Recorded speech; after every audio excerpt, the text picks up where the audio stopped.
What is up, guys? Welcome back to the Canine Command. Long time no see, hope everyone's alright. Hope everyone's surviving lockdown and lockdown point 2 and the future lockdowns to come. But I thought, you know what?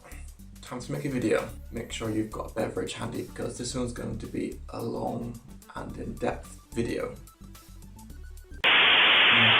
So today's video is all about how to work full-time in a full-time job and have dogs and manage the lifestyle of both, because both are quite different, and there are people who say you can't work full-time and you can't own dogs because the dogs don't get the necessary attention and necessities that you would bring in during the day.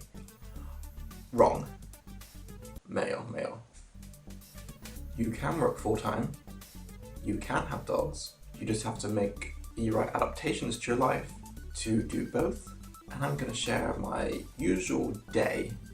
That includes 8-9 hour working day and how I maintain my dog side as well. Get comfy because we're about to go into the deets. Okay, sure. So my day typically starts around 5:15 and 5:30 a.m. depending on the day of my workload.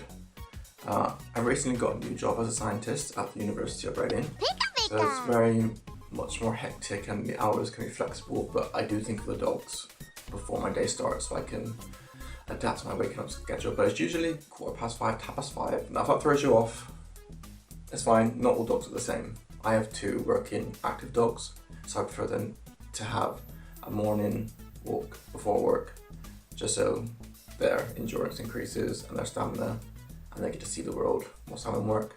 Now, when I wake up, let them up for a wee in the garden, and then I feed them straight away just to get them out of my hair because it is way too early for their craziness. And I just feed them just to get them out of the way, and then I have my breakfast and my cup of tea, and then around about 6 o'clock I take them for an hour lead walk. Oh, please can't. Typical Reading. Yeah, I take them for like an hour lead walk between 6 and 7. I always do a lead walk in the morning just because it's a bit easier, it's more controlled, you know it's not going to be hectic like an off lead walk is what you need in the morning. It's like it's slow, your dogs can sniff, your dogs can pee, your dogs can poop. It's just nice. I do prefer lead walks to off lead walks anyway, just because it's just nicer. There's a lot less injury there. It's a more controlled environment. It's just you and your dogs. Your dogs like increase endurance and stamina compared to off lead walk. A crazy 10 minutes in the park is not even comparable to an hour lead walk. Like you don't even get into the benefits of a lead walk. So that's my morning, and then usually from like 7:30 to 8 I start work as a scientist. Ooh, go science. And then the boys are usually left alone for around 4 to 5 hours. Now my dogs are fine, they can hold their bladder. They might get a Kong in the morning or a Kong in the afternoon, depending on what I bought shopping, because I'm pretty bad and I don't usually put food in their Kongs. I just leave them to sleep. But usually they do sleep. Like they sleep. They sleep hard. They've been trained from a young puppy to sleep hard. When I'm not here, they sleep. They have the options of their beds, the beanbag, the sofa, the floor. They just sleep and they won't be disturbed for the 5 hours. And usually I get like an hour or hour and a half lunch break. Sometimes, like yesterday, it would have been 20 minutes, which not good. So usually on my lunch break, I come home, I eat, I let them out for a wee, and depends on the weather, depending on my mood, I might take them around the block for a 10-15 minute walk. Again, seeing the sights, wee, poo. They don't usually poo at lunchtime because they're raw fed. Hashtag raw feed for only 2 poos a day. And I usually get back to work for another maybe 2 or 3 hours. So usually I finish around 3 or 4, sometimes 5, sometimes 6. In the summer, longer evenings, we go for a nice long walk, like at my local forest. Good times. Now it's winter and the sun decides to set at 4. It could be another lead walk. It usually is a lead walk. I'm lying. It usually is a lead walk. But on Mondays, Wednesdays and Fridays we do conditioning instead of a dog walk.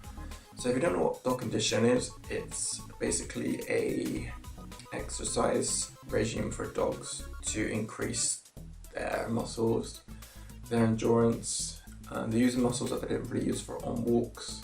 Their core, their hind legs, their front legs, proprioception, rehab, lots of in-depth science things. So if you're interested in canine conditioning, definitely do Google that, because literally 15 minutes of conditioning in the evening is equivalent to a good dog walk in the evening. Like, it's not only physical, but it's mental, and that's what dogs need sometimes, especially working breeds like Springer Spaniels and Border Collies. So they're like, my dog's like amazing. I've been conditioning since March, since the first lockdown, Monday, Wednesday, Friday, and they're looking, once we finished our conditioning or our evening walk, I usually feed my dogs around 6 to 6:30, which is roughly 12 hours after their breakfast. I don't feed them lunch because you're only supposed to feed 3 meals to puppies, but that's a whole nother video. So feed them dinner around 6:30, and then sometimes I work in the evening for like an hour or 2 hours, but again, my dog's asleep. And then usual bedtime is at like 10, 11, I would say. And then let them out into the garden for their final wees. They don't usually poo in the evenings because, again, they usually get out on their morning walk. And then sleep for me. And then it's rise and shine again the next day for a whole other day of the year. And that is my day. Weekends are a whole nother ballpark, just because I might have work, I might not have work, weather depending. We might go for a long walk, we might travel further afield. We might go for a 3-hour, 4-hour walk at Virginia Waters in Ascot. We might go for a 2-hour hike at Bramshill Forest. And then Sunday we might have a lazy day. Sunday we might have a therapy day where I do heat therapy. In the summer, it's flight competitions, can't forget that. Just because we haven't done flight 1 year and a half. Maybe we competed.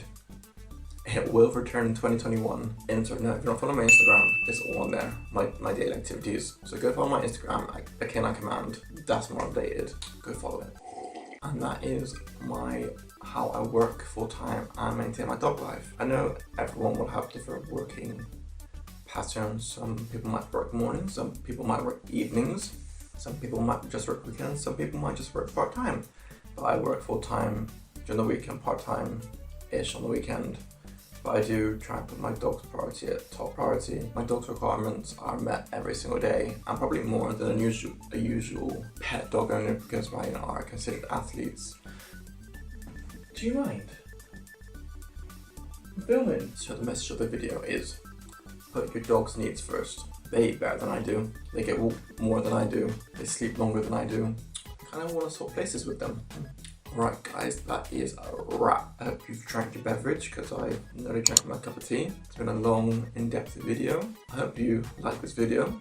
I hope you stick around, subscribe to see more, and I'll see you in the next video. Peace out.